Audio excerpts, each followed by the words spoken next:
उसके बाप का हिंदुस्तान नहीं है, ये हिंदुस्तान हमारा भी है। राम तो सबके हैं ना, राम कोई तुम्हारे अकेले के तो है नहीं। तो जितनी राम की खुशी आपको उतनी हमें भी है, तो सबको शामिल करो। ये देश को कहाँ लेके जा रहे हैं भाई, ये कर क्या रहे हैं? बौद्धों का नंबर आएगा, जैनियों का नंबर आएगा, किसी को नहीं छोड़ने वाले हैं ये। इंडिया गठबंधन पूरा खेल रहा है, लेकिन समंदर में तूफान बहुत है। इसमें तो इतनी बात कहूँगा कि समंदर में तूफान बहुत है और लहर के थपेड़े जो है कोई छोटी किश्ती के सवारों को बचा नहीं पाएगी। छाती ठोक करके ट्रंप से दोस्ती थी, ट्रंप ने छाती ठोक कर ही टैक्स लगा दिया। देश का काला कानून है और ये पूरी तरीके से संविधान के ऊपर हमला है। ये जिस तरीके से ये कानून बनाया गया है वो लोकतंत्र के लिए बेहतर नहीं है।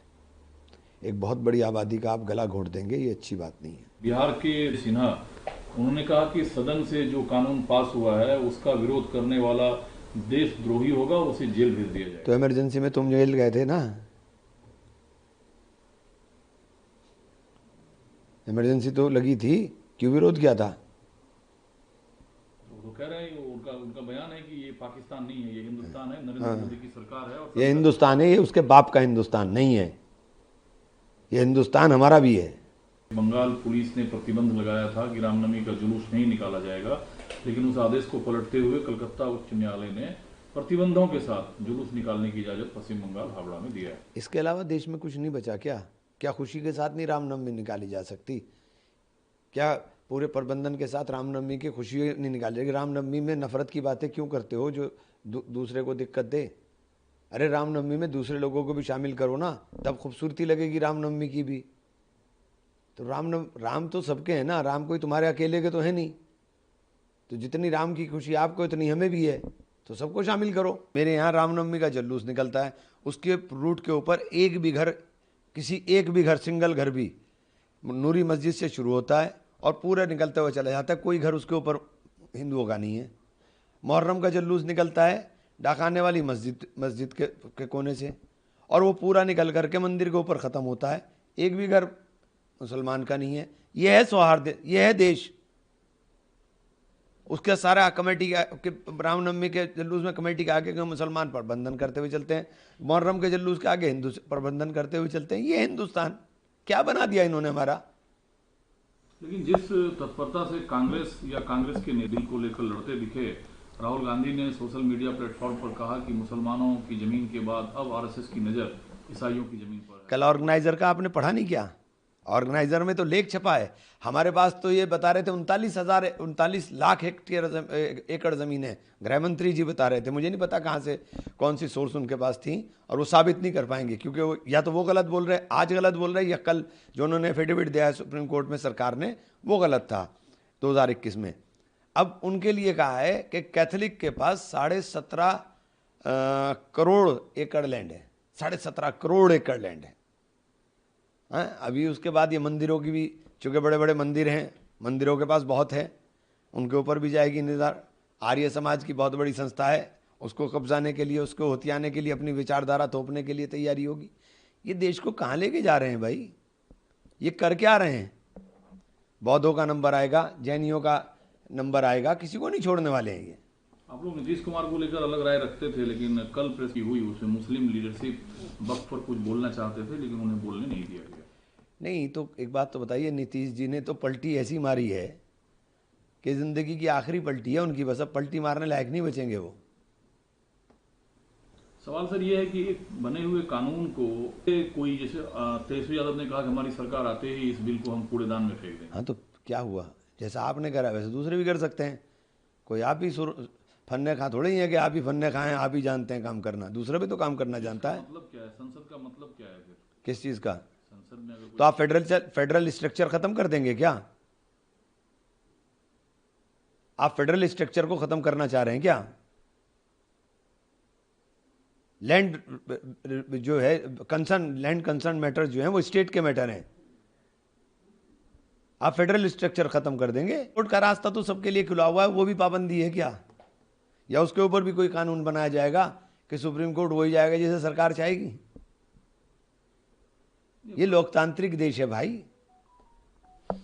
फ्रंट फुट पे कांग्रेस खेल रही है, सपा की तरफ से अब तक कोई निर्णय नहीं आया सामने, वो सुप्रीम कोर्ट जा रहे हैं। इंडिया गठबंधन पूरा खेल रहा है, लेकिन समंदर में तूफान बहुत है। इसमें तो इतनी बात कहूँगा कि समंदर में तूफान बहुत है और लहर के थपेड़े जो है को छोटी किश्ती के सवारों को बचा नहीं पाएगी। अब वक्त है कि बड़े जहाज में ही सवार होना पड़ेगा। तो बड़े जहाज तो कांग्रेस हैं, आप कह रहे हैं लोगों को कि फिर कांग्रेस के जहाज पे सवार हो जाओ, किश्तियां छोड़ दो, फिर गठबंधन का मतलब क्या है? मैंने तो ये बात नहीं कही, अब आप उसके कोई मायने निकालें। मैं तो कहा कि समंदर में तूफान बहुत है और तूफान के अंदर छोटी किश्तियों के सवार बचा नहीं करते, इसलिए बड़े जहाज पे सवार हो जाओ। और आपके सूबे के मुख्यमंत्री ने कहा कि पहले एक माफिया हुआ करता था, मैंने एक जिला एक मेडिकल कॉलेज कर दिया यूपी में, इतना बड़ा सहारनपुर मेडिकल कॉलेज को मुख्यमंत्री जी हाथ जोड़ के निवेदन है, मैंने सरकार से भी निवेदन कर लिया, मैंने माननीय स्वास्थ्य मंत्री जी से भी निवेदन कर लिया। उनका मैं स्वास्थ्य मंत्री जी का शुक्रिया भी अदा करता हूँ, उनका चिट्ठी भी मिल गई मुझे कि हम इसका परीक्षण करवा रहे हैं।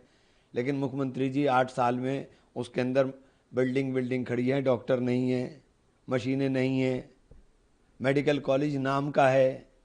जिस बिल्डिंग खड़े होने से वो बिल्डिंग भी बनाई थी बहुजन समाज पार्टी की सरकार में बनी थी, जब मैं वहाँ विधायक था तब वो बिल्डिंग बनी थी। उसके अंदर अपग्रेड हुआ ही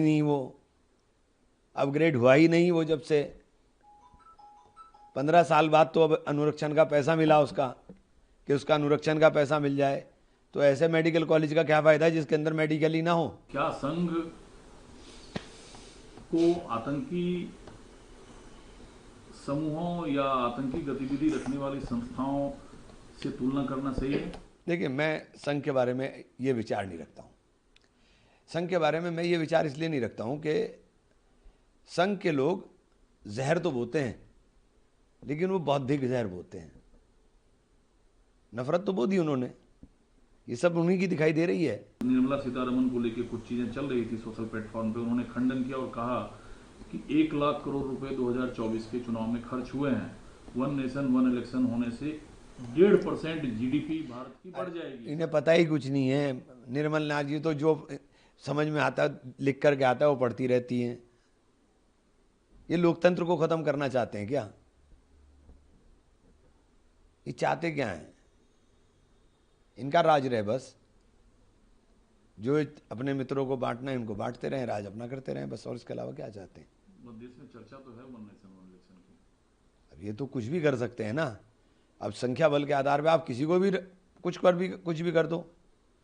लोकतंत्र में संख्या के मायने नहीं होते, जो जीत गया वो सबका हो जाता है। तो कांग्रेस जैसी बड़ी पार्टी को क्या दिक्कत है इससे? क्या वन नेशन वन इलेक्शन से, फजूल खर्ची रोकने से? ये इसमें फजूल खर्ची रुकेगी? आप नोटबंदी होकर के अर्थव्यवस्था ऊपर चली गई। एक काम तो इनका बता दीजिए जो इन्होंने करा और उसका फायदा देश को हुआ हो। एक काम बता दीजिए, मुझे गिनवा दीजिए। छाती ठोक करके ट्रंप से दोस्ती थी, ट्रंप ने छाती ठोक कर ही टैक्स लगा दिया। एक काम तो बता दीजिए ना जिसके अंदर इनकी किसी काम के अंदर जो इन्होंने बोला वो पूरा हो गया हो। एक काम बता दीजिए।